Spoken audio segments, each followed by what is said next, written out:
नमस्कार, मैं संजीव कुमार आपका स्वागत करता हूं द मार्केट इंटेल में। आज हम लोग चर्चा करेंगे एसबीआई सिक्योरिटीज द्वारा जो 14 स्टॉक्स को पिकअप किया गया है फॉर नेक्स्ट 12 मंथ के लिए, उसके बारे में। Q3 based on the Q3 FY24 result के आधार पे इसमें अपसाइड पोटेंशियल रेंज है 15% to 26%। The brokerage firm suggests buying these stocks for an investment horizon of 12 months के लिए। तो यहाँ जो एसबीआई सिक्योरिटीज का जो टॉप पिक्स है वो है महिंद्रा एंड महिंद्रा।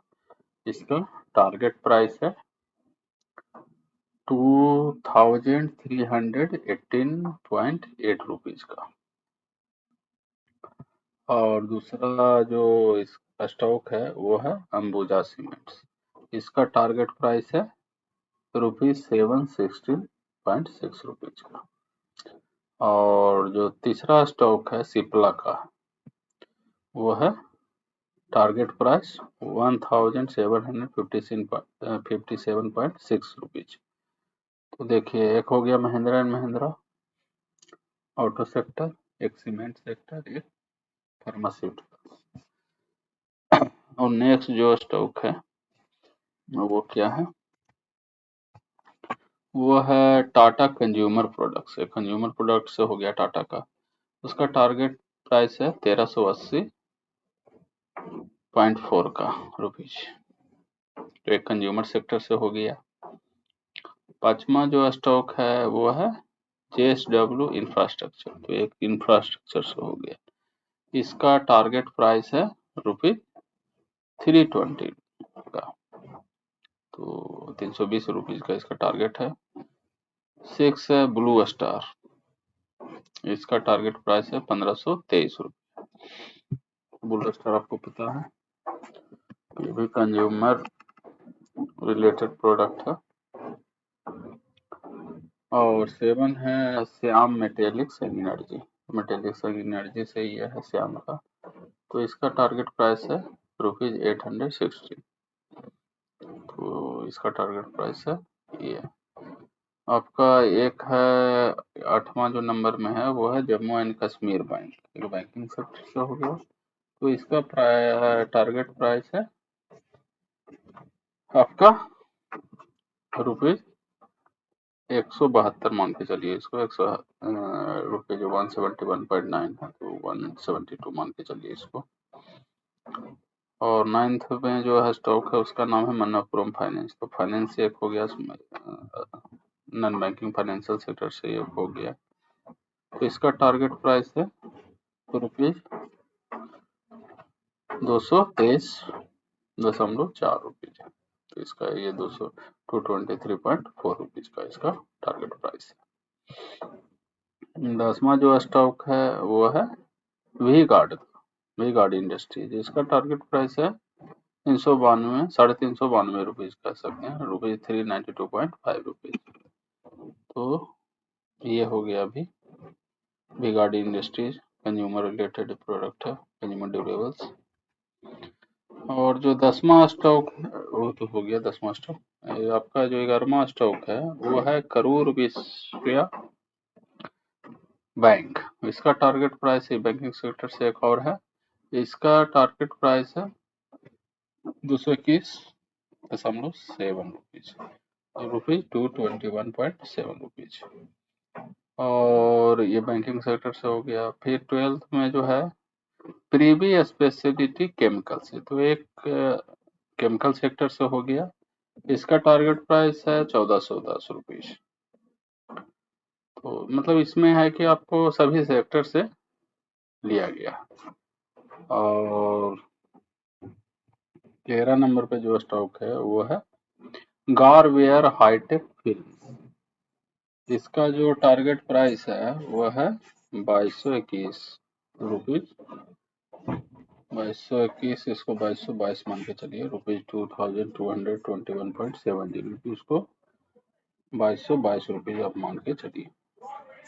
और 40 नंबर पे जो स्टॉक है उसका जो क्या है विंडलास बायोटेक, बायोटेक सेक्टर है बायोटेक्नोलॉजी से, तो विंडलास बायोटेक, इसका जो टारगेट प्राइस है वो है आपका 693 रुपीज। तो ये सब जो स्टॉक है इसको आप अपने टारगेट मतलब वॉच लिस्ट में रखिएगा, और उसको आप अपना एनालिसिस भी कीजिएगा, और उसके बाद जो इसमें से आपको अच्छा लगे तो उसको आप एक टारगेट प्राइस के साथ ले सकते हैं। और इसमें डिस्क्लेमर रहेगा कि ये कोई बाय सेल रिकमेंडेशन नहीं है, ये सिर्फ एजुकेशनल पर्पस के लिए है। बिफोर इन्वेस्टिंग और taking trade, please consult your financial advisor. SBI Securities stock selection philosophy remains focused on a stock having a strong management backed by solid corporate governance, supportive industry outlook, along with a strong business growth visibility, attractive margins, return ratio, and healthy balance sheet, and a strong historical track record it's said. तो SBI का जैसा आप जानते हैं कि stock selection जो process होता है वो बहुत रोबस्ट होता है, और इसका जो फोकस जो मेन रहता है मैंने स्ट्रॉन्ग मैनेजमेंट होना चाहिए, और उसके बाद back by solid corporate governance उसका होना चाहिए, सपोर्टिव इंडस्ट्री आउटलुक होना चाहिए, along with a strong business growth visibility, और बिजनेस का ग्रोथ विजिबिलिटी भी स्ट्रॉन्ग होना चाहिए,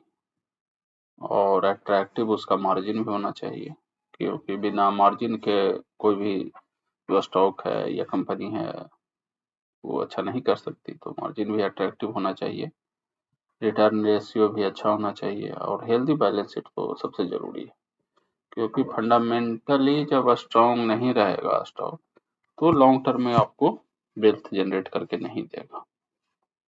तो लॉन्ग टर्म में आपको वेल्थ जनरेट वही कंपनी देती है जिसका बैलेंस शीट स्ट्रॉन्ग और और उसका स्ट्रॉन्ग हिस्टोरिकल ट्रैक रिकॉर्ड है। बहुत बहुत बहुत बड़े लोग, बड़े जो इन्वेस्टर होते हैं वो तो जिसका 10 साल का कम से कम ट्रैक रिकॉर्ड नहीं होता हिस्टोरिकल, उस स्टॉक में इन्वेस्ट भी नहीं करते, क्योंकि शॉर्ट टर्म में तो कोई भी स्टॉक ऊपर जा सकता है बेस्ड ऑन द सेंटिमेंट और एनीथिंग, लेकिन जब तक उसका फंडामेंटल स्ट्रॉन्ग नहीं होगा तो वो बहुत दिन तक नहीं टिक सकता। तो इसलिए उसका स्ट्रॉन्ग हिस्टोरिकल ट्रैक रिकॉर्ड रहना जरूरी है। तो वही आपको मतलब वो आपको प्रोटेक्ट भी करता है। तो इसका ट्रैक रिकॉर्ड 10 साल का हो तो उसमें आप इन्वेस्ट करेंगे तो कैपिटल उसमें ब्लो अप नहीं होता। तो ये उसका प्लस पॉइंट होता है। इसलिए बड़े बड़े आप लोग देखते हैं कि बड़े बड़े जो इन्वेस्टर होते हैं, बड़े बड़े इन्वेस्टर्स, तो वो क्या पहले ट्रैक रिकॉर्ड देखते हैं कि इस कंपनी का ट्रैक रिकॉर्ड कैसा है। अगर अच्छा होता है तभी वो उसमें इन्वेस्ट करते हैं और वो लॉन्ग टर्म करते हैं। इसलिए देखिए ये सब जो प्रोसेस है कि स्ट्रॉन्ग मैनेजमेंट होना चाहिए, सॉलिड कॉर्पोरेट गवर्नेंस होना चाहिए, सपोर्टिव इंडस्ट्री होना चाहिए, है ना, बिजनेस ग्रोथ अच्छा होना चाहिए, अट्रैक्टिव मार्जिन होना चाहिए, रिटर्न रेशियो उसका बहुत अच्छा होना चाहिए, हेल्दी बैलेंस शीट होना चाहिए, साथ में स्ट्रॉन्ग हिस्टोरिकल ट्रैक रिकॉर्ड भी होना चाहिए। तो ये सब चीज देखना बहुत जरूरी होता है अगर आप अपना कैपिटल प्रोटेक्ट करना चाहते हैं तो। नहीं तो ऐसा ही अपना without any philosophy, without any strategy आप इन्वेस्ट करते हैं तो किसी में कर सकते हैं, लेकिन अगर आप अच्छे कंपनी में इन्वेस्ट करना चाहते हैं तो ये सब चीज रिकॉर्ड उसको देखना जरूरी होता है। तो ये सब जो स्टॉक है उसको आप अपने वॉच लिस्ट में रखिए और इस पे नजर रखिए। जब भी आपको इसका फंडामेंटल और चेक कर सकते हैं, टेक्निकल भी चेक कर सकते हैं कि किस मूविंग एवरेज पे ये सपोर्ट हिस्टोरिकल ले रहा है तो वहां पे आता है तो उसको बाय कर सकते हैं।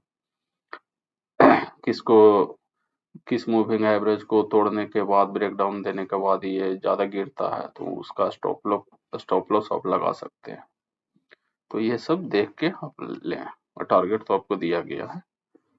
और स्टॉप लॉस के लिए वही उसका हिस्टोरिकल मूविंग एवरेज देखिए कि किसको ब्रेक डाउन करने के बाद ये ज़्यादा गिरता है तो उसको स्टॉप लॉस रखिए आप, वहाँ से होता है तो आप निकल जाइए।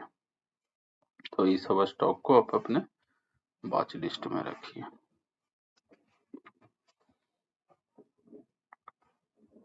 ठीक है, तो ये आपको एनालिसिस कैसा लगा आप अपना राय कमेंट के माध्यम से दीजिए।